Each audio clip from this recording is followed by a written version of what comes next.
Hi guys, welcome back to my channel. So today I will be doing a story time about me, and that is living with cerebral palsy and the gist of how I got it and whatnot like that. So let's get into the video. Um Basically, when I was a baby, I was born premature at 26 weeks, and I was actually born in the house. My mother gave birth to me in the bathroom in the toilet. So basically, she had to get me out the toilet, and they called the ambulance, and then they rushed me to the hospital to see the damage and how severe I was, basically, because I was born at a pound. I was born at a pound. So they did that. Ended up staying in the NICU for about 2 to 4 months time frame. I'm not really sure, but I know definitely was 2 months. And so that way I can pick up my weight and whatnot. So my mother would come and visit me every single day and stuff like that. So nothing was wrong at the time.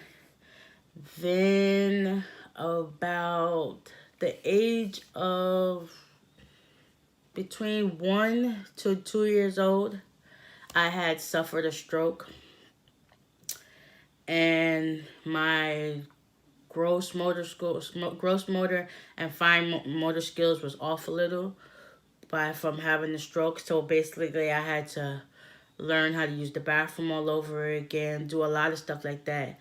And at that time, I had to get an MRI done and a CAT scan. So basically, I got that done, and the doctor seen that there was something wrong with my brain, and I had suffered some brain damage due to the fact of having a stroke so young. And when the diagnosis came at the age of 2, around August, I think I just turned 2.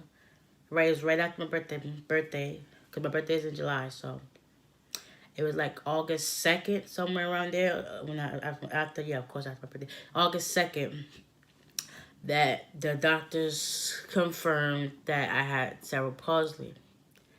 Now, back then, nobody really knew what that was and stuff like that. So basically, as I got older, I had to I had to wear splints for my hand. I'll show you how my hand is. Okay, this is my actual hand, my right hand. Left side is normal. Oh, my bad. I am a spastic hemiplegic, which means my whole side is messed up. In this case, it's my whole right side. It's my eye. Like, I can see, but it's like a blurry scene.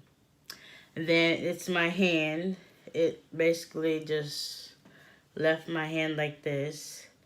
And I will insert pictures of my foot because I had to get surgery done.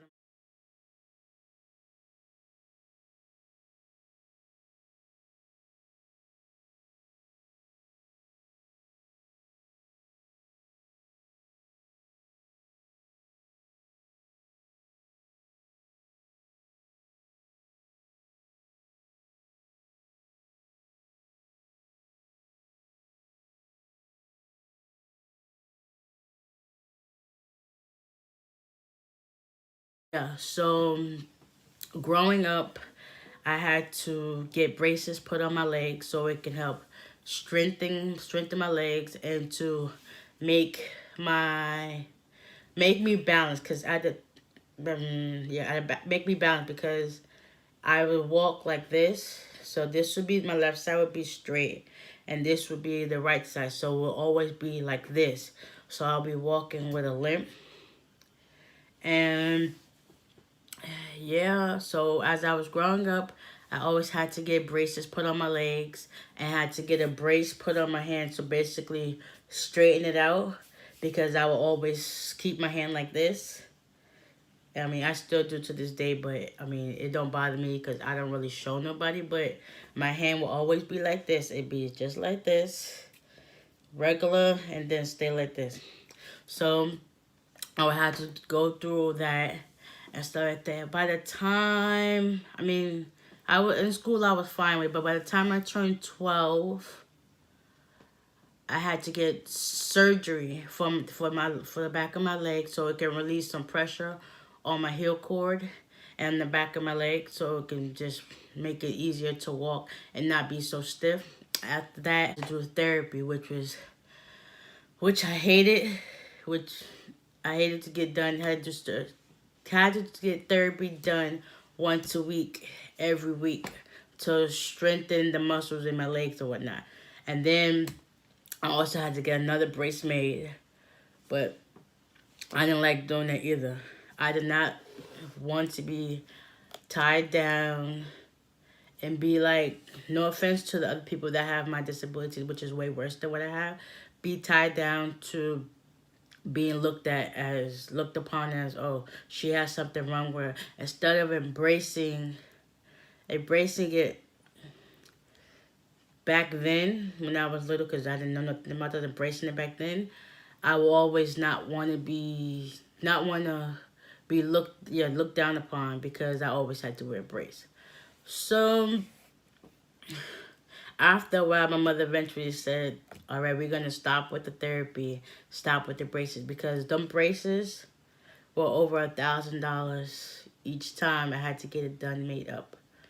So, yeah, that was costly. And for the fact of me not really taking my disability seriously, my mother was like, oh, well, you on your own. You deal with how you deal with it.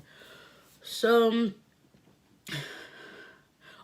but I used to always say that I got burned by my father's motorcycle, but not knowing that I actually had a medical condition. Once, as I got older, I started Googling and learning about what I have, and I come to find out that as of now, I'm okay with it. It's something that's a part of me, but it's not something I will let define me, because I've learned to deal with it. Oh, and also a side effect when I got that done, like I had to get those EKG things put on the side of my head, and it ripped my hair out. So now it's slowly going back in. That's how it is on both sides, but I keep it covered so nobody never will ever know like my sides is basically gone, because I make sure it's covered and whatnot. So yeah, I've basically seen people worse than me, and I'm thankful that I was born the way that I was born. But still, at times I do forget how to walk at times and like to use my hands or whatnot. So I always gotta make sure I go like this to stretch, because if not, my hands to be stuck like this. As you can see, my hand's stuck like that. But whatever. Other than that, I'm okay. I'm thriving. I've never been put into special ed. I was mainstream my whole entire time going to school growing up. I've graduated high school. I haven't been to college yet, but I do plan on going in the near future. And other than that, I live an ordinary life. I mean, I don't let my disability get in the way of doing what I have to do, because I don't see myself with a disability. I never see myself with a disability. I just know that I have it, and I will not let it take advantage of what I'm trying to do in life. I'm going to have kids someday. And stuff like that, but other than that, I'm okay and I'm happy. So I think this story was like a little bit off the wall, but you kind of get the gist of me and what it's like living with cerebral palsy. I mean, I know there's others out there, but this is just my story and my point of view from where I'm coming from about it. Make sure you hit the subscribe button And make sure you like, comment, and subscribe. Oh, dang. I just messed the part up. Okay. Whatever. So, if you like this video, hit that subscribe button. Until then, we out. Peace.